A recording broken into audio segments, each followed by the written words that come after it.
বস start আৰামত বিন্দাছ start হৈ যায়। Good morning. আজি এটা বিশেষ কাৰণত ভিডিঅ'টো বনালোঁ আৰু ভিডিঅ' বনোৱাৰ মেইন কথাটো হ'ল মোৰ এখন মাৰুতি 800 আছে।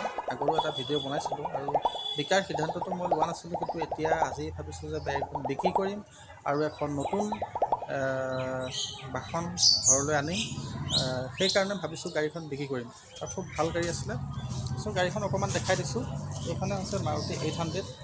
মই বেক কেমেৰা কৰি অকণমান গাড়ীখন আপোনালোকক দেখাই দিছোঁ। ভিজুৱেল আৰু ষ্টাৰ্ট কৰি চব দেখাম। গাড়ীখনৰ ইঞ্জিনৰ কণ্ডিশ্যন বহুত ভাল হৈ আছে, গতিকে যদি কোনোবাই বিচাৰে গাড়ীখন লোৱাৰ বাবে তো আহি গাড়ীখন ল'ব পাৰে। মই অকণমান ষ্টাৰ্ট কৰি টায়াৰ চায়াৰৰ পৰা আদি কৰি গোটেইখিনি বস্তু আপোনালোকক দেখাই আছোঁ।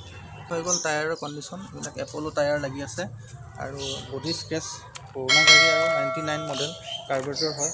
চ' অকণমান ঠগত থাকিব পাৰে, থাকিবই। আৰু এনেকৈ অৰিজিনেল যদি পেইণ্টত আছে। আৰু এইফালে এইটো টায়াৰৰ কণ্ডিশ্যন দেখিছে, টায়াৰ এইটো টায়াৰ তথাপি এইফালে অলপ গৈছে, তথাপি লুটিয়াই থোৱা আছে, প্ৰব্লেম নাই। আৰু এইটো হৈ গ'ল আপোনাৰ পিছফালৰ ছাইডটো, বেক ছাইড দেখি নাম্বাৰ গোলাঘাট ৰেজিষ্ট্ৰেশ্যন। এখন মই RD মটৰ্ছৰ পৰা লোৱা গাড়ী, গতিকে টেক্সটো আপডেট হৈ আছে 2026লৈকে, কিন্তু এতিয়ালৈকে RC খন অন দা ৱেত আছে, এইটো আহি পোৱা নাই। আৰু এইফালেও দেখাই দিছোঁ মই। গাড়ীখন মই চলোৱা কম হয়, সেইকাৰণে অলপ বেয়াকৈ এনেকৈ আছে, ধোৱা চোৱা নাই। এইটো টায়াৰ এইফালে লাগি আছে, হুইল কেপ লাগি আছে।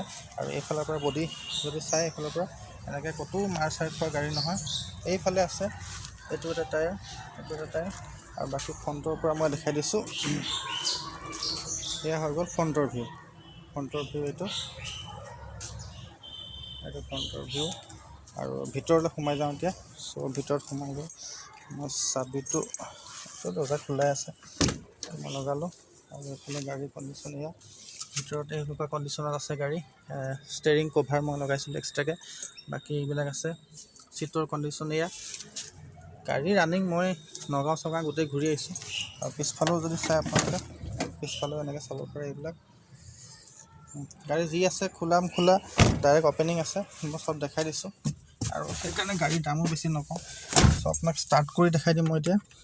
আৰু ইয়াত চক চাবি লগালোঁ। এইফালে এইটো চক ছিষ্টেম আছে, কোনোবাই লাগে চকটো দি ৰাতিপুৱা এবাৰ লগাই ষ্টাৰ্ট কৰি দিলে। সদায় নালাগে, মইতো এমাহৰ মূৰত কেতিয়াবা কৰোঁ, চকটো ইউজ কৰোঁ।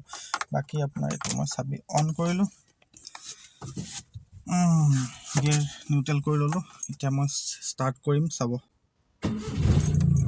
বছ ষ্টাৰ্ট আৰামত বিন্দাছ ষ্টাৰ্ট হৈ যায়, কোনো প্ৰব্লেম নাই এটা ষ্টাৰ্ট কৰোঁতে। আৰু এইটো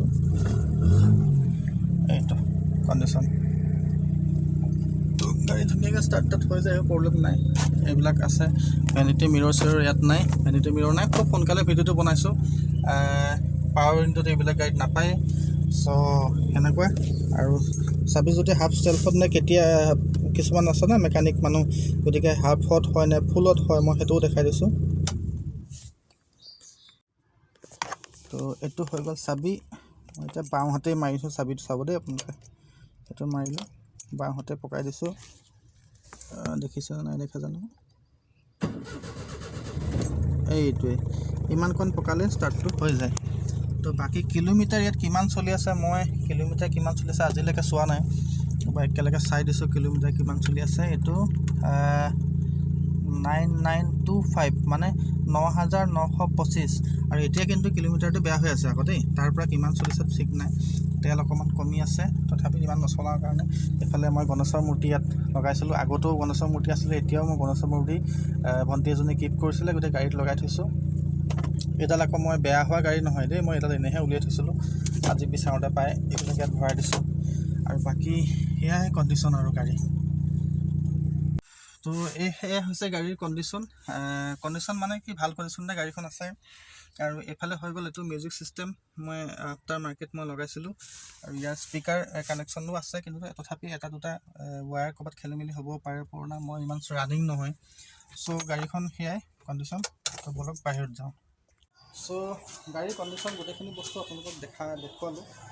গতিকে গাড়ীখন লৈ যদি ফটাফট আহক, যোৰহাটৰ কেন্দুগুৰি পেট্ৰল পাম্পলৈ আহক, আৰু পেট্ৰল পাম্পত আহি গাড়ীখন ল'ব পাৰিব। আৰু গাড়ীখনৰ দাম মই বেছি কোৱা নাই, গাড়ীৰ কণ্ডিশ্যন যিহেতু দেখাই দিছোঁ, গতিকে গাড়ীৰ বেছি দাম মই কোৱা নাই। গাড়ীখনৰ দাম মাত্ৰ কৈছোঁ 99 মডেলৰ 2026লৈকে টেক্স দিয়া আছে আৰু আপোনাৰ RC খন মোৰ অলৰেডি ট্ৰেন্সফাৰ হৈ আছে কিন্তু মোৰ নামত কিন্তু এতিয়ালৈকে আহি পোৱা নাই আৰু 6 মাহমান হ'ল মষ্ট প্ৰবেবলি চাগে আহি যাব কিন্তু পৰিবহণত মাৰিলে মোৰ নামত গাড়ীখন ওলাই যায় চ' সেইটোৱে আছিলে এটা সৰু ভিডিঅ' আৰু গাড়ীখনৰ দামটো মই এতিয়ালৈকে কোৱা নাই গাড়ীখনৰ দাম বেছি ৰখা নাই মাত্ৰ 50,000 টকা যিহেতু গাড়ীৰ দাম বহুত দাম বাঢ়িছে এতিয়া যিবিলাকে গাড়ী বিচাৰি আছে পুৰণা গাড়ীয়ে হওক বা নতুন গাড়ী লোৱাৰ প্লেন কৰি আছে তেওঁলোকে জানে গাড়ীৰ দাম যিমান বাঢ়ি আছে গতিকে 2026লৈকে টেক্স চাৰ্টিফিকেট থকা গাড়ী এখন 50,000 টকাত খুব এটা হিচাপৰ দাম ৰাখিছোঁ গতিকে যদি ভাল লাগিছে চাই তেতিয়াহ'লে গাড়ীখন ল'ব পাৰে আৰু সেইটোৱে ধনতেৰাছলৈ ৰাখিছোঁ এখন নতুন গাড়ী বাহন এখন আনিম আৰু ত'ত ফুৰিব যাম ভিডিঅ' বনাম গতিকে সেইখিনিয়ে কথা আকৌ এবাৰ যদি লাগে মই দেখাই দিছোঁ পিছফালৰ পৰা এইটো হৈছে পিছফালৰ গাড়ী আৰু আগফালৰ পৰা যদি চাব খোজে তেতিয়াহ'লে এইটো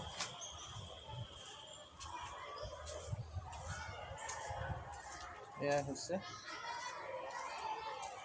এইখনে হৈছে মোৰ সেই মৰমৰ বাহনখন আৰু এতিয়া চ' থেংক ইউ ধন্যবাদ